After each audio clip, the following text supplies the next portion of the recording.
Welcome to the Deep Dive.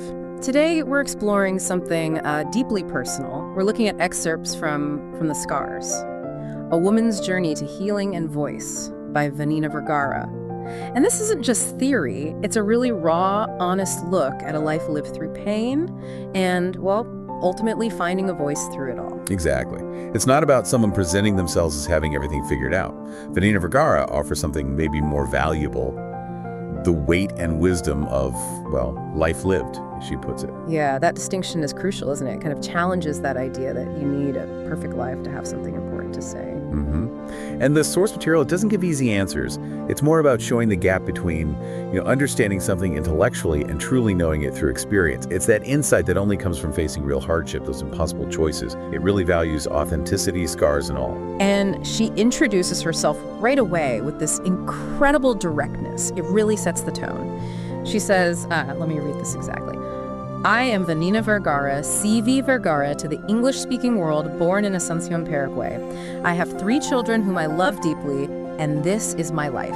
Wow, that ending, this is my life, it just lands with such weight. It really does. And she's clear she isn't chasing those, movie-ending happy ever after. She specifically says she's pursuing genuine moments. What does that even bring up for you? What are those moments in a life that seem difficult to you? Well, she gives some beautiful examples, actually. Simple things, really, like honest conversations that heal more than 1,000 medications. Or when a recipe made with love nourishes more than the most sophisticated menu. Those are powerful images. It may be the most powerful. When looking someone in the eye and saying, I went through that too, becomes an act of healing. These aren't big, flashy things. They're quiet acts of connection, recognizing shared pain, shared humanity. That's the deep healing she's talking about. Yeah, absolutely. And her approach, it brings together her professional life and this personal mission so seamlessly. She's a nutritionist, right? Yeah, and she talks about creating dignified, humane feeding plans for vulnerable people, older adults, families with few resources. It shows how her values drive her work. And that connects directly to her personal goal. Right, using her own experience as a woman marked by pain to continue to write, speak, and share without shame what I have lived. And this core idea, it's just so central because staying silent makes us ill and telling it sets us free. That really makes you stop and think. The burden of silence, the fear maybe. Exactly. What does telling it really mean? Is it just speaking the words, or is it that act of releasing a truth? Choosing vulnerability for freedom. It definitely poses a question for all of us, doesn't it? What are we holding on to silently, and what freedom could speaking up bring? And that theme of breaking silence, finding freedom, it leads into this really powerful shift she describes. The part about permission. Yes.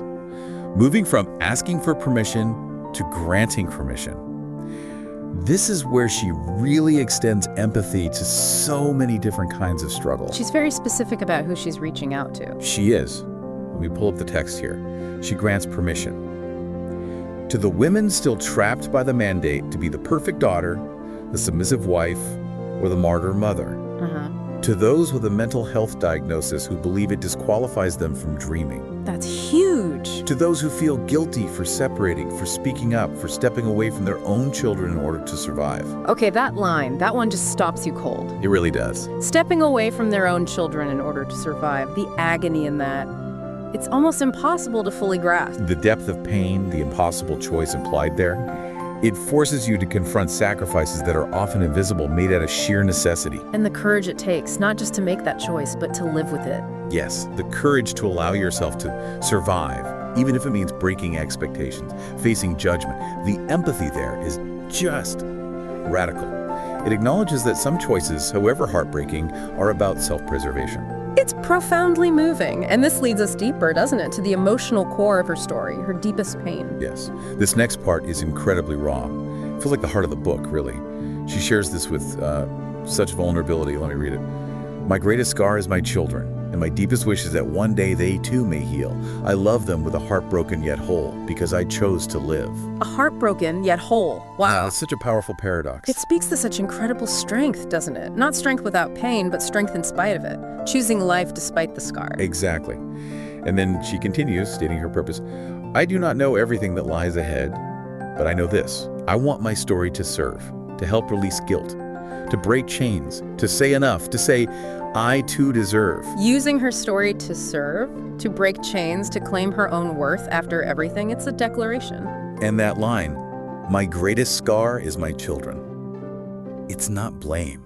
It feels like an expression of that incredibly complex, sometimes agonizing love that comes with hard choices. It touches on that universal thing, unintended consequences, the ripples our choices make, and that deep, deep drive to heal for ourselves and the people we love. It's rarely straightforward. Never straightforward. Which brings us to her letter to the reader. It feels like she's reaching out directly through the page. It does. It's very direct, very empathetic. She starts by thanking the reader, thanking you for your eyes, your time, your empathy. And she makes a really important point right away. Yes, she clarifies. This is not the tale of a victim. It is the tale of a woman who grew tired of surviving in silence and chose to live by speaking. In her own way, at her own pace, with her pains, yes, but also with her dignity intact. That distinction is key, reclaiming agency, choosing to live, not just endure. Choosing dignity. And then she touches on connection. Right, I learned there are others who bear similar scars. That sense of realizing you're not alone in your struggles, finding that shared humanity, it's incredibly powerful. It combats that isolation so many feel. Definitely. And her core message about resilience, it's so grounded. She says, I am no exemplar. I am merely living proof that one can weather the storm and not come through unscathed, but come through alive. And that already is everything. Redefining success not as perfection, but as survival, as just being alive. That's quite liberating. It really is. And she directly challenges those societal pressures that cause so much pain. She warns, do not let anyone convince you that you must be perfect, permanently strong, submissive to be loved, a saintly mother, or a self-sacrificing daughter. All those impossible standards that trap people. Exactly. And then this crucial point about worth. Nor believe that being broken diminishes your worth. Your story, like mine, has value by virtue of what you endured, not by what you appear to be. That hits hard. It really questions how we measure value, doesn't it? Is it about the shiny surface or the strength shown in weathering the storms? A fundamental question. Yeah. And her closing words in the letter are just so embracing. Read them for us. May this letter reach you just as you are about to give up, or just as you are about to dare, or when you think nobody understands what you have lived.